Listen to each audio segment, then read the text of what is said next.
Coup de tonnerre sur cette CAN 2021 avec l'élimination, on va dire, très nette de l'équipe d'Algérie contre une Côte d'Ivoire tout à fait épatante. En fait, pour schématiser, on a vu une équipe de foot contre une équipe de rien. J'ai quand même été frappé dans ce match de quasiment pas voir un ballon donné par un Algérien à un coéquipier dans le mouvement. Tous les joueurs algériens avaient le ballon à arrêter. Donc, face à une équipe aussi bien organisée, aussi athlétique et aussi rapide que la Côte d'Ivoire, ça marche pas. Ça marche pas. Et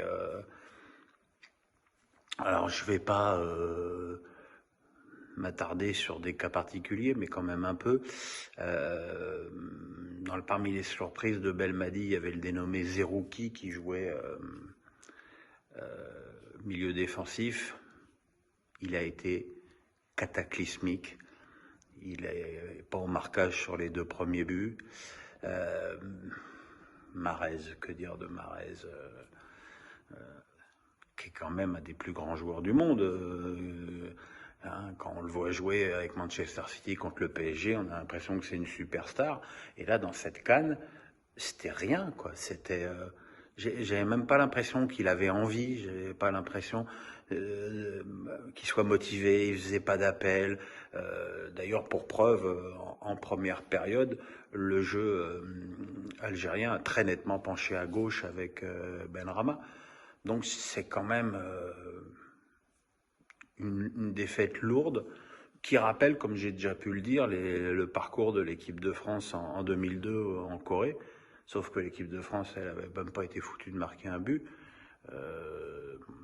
Celui marqué par les Algériens est un petit peu un concours de circonstances et a surtout découlé des changements du sélectionneur ivoirien qui a très judicieusement sorti ses joueurs avertis en prévision des matchs suivants et qui notamment la sortie d'Aurier qui a été très préjudiciale parce que Aurier, au-delà d'être le passeur sur le but de Sangaré sur coup franc, c'est l'âme de cette équipe, c'est son taulier, c'est son cœur, enfin voilà quoi. Je veux dire, Dieu sait qu'il y a des détracteurs de Serge Aurier en France, mais il ferait bien de regarder le niveau du joueur avec son équipe nationale, ce qui est loin d'être le cas de beaucoup de stars en club dans cette CAN, comme Mahrez notamment. Les Ivoiriens, eux, ils ont été formidables, ils ont joué le coup à fond avec évidemment là aussi, il faut pas l'oublier, des joueurs de très haut niveau européen comme Kessié qui a marqué le premier but sur un centre de Pépé, comme Pépé qui sert à rien à Arsenal et qui pourrait, j'espère pour lui, se relancer dans un club durant ce mercato d'hiver. Je pense que pour Lyon, ce serait une pioche magique. Encore faut-il avoir les sous. Voilà, évidemment, ce match va avoir des conséquences très fortes pour l'Algérie, qui est une terre de football, mais qui n'est pas une terre de football très stable. Je pense que les commentaires vont être aussi excessifs dans la défaite qu'ils l'étaient dans la victoire. Maintenant, je pense que la Côte d'Ivoire est certainement une des équipes qui a fait la plus forte impression durant ce tour de poule.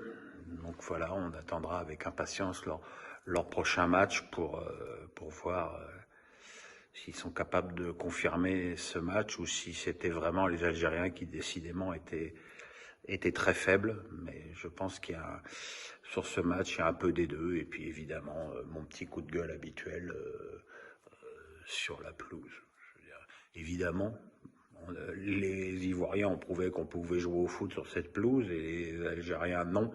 Mais d'une manière générale, il est absolument lamentable qu'un match, je dirais, de ce niveau, de cette importance, ait lieu sur un terrain même pas digne du National 2. Quoi. Voilà, encore une fois, c'est avec des choses comme ça que la CAN ne gagne pas en crédibilité.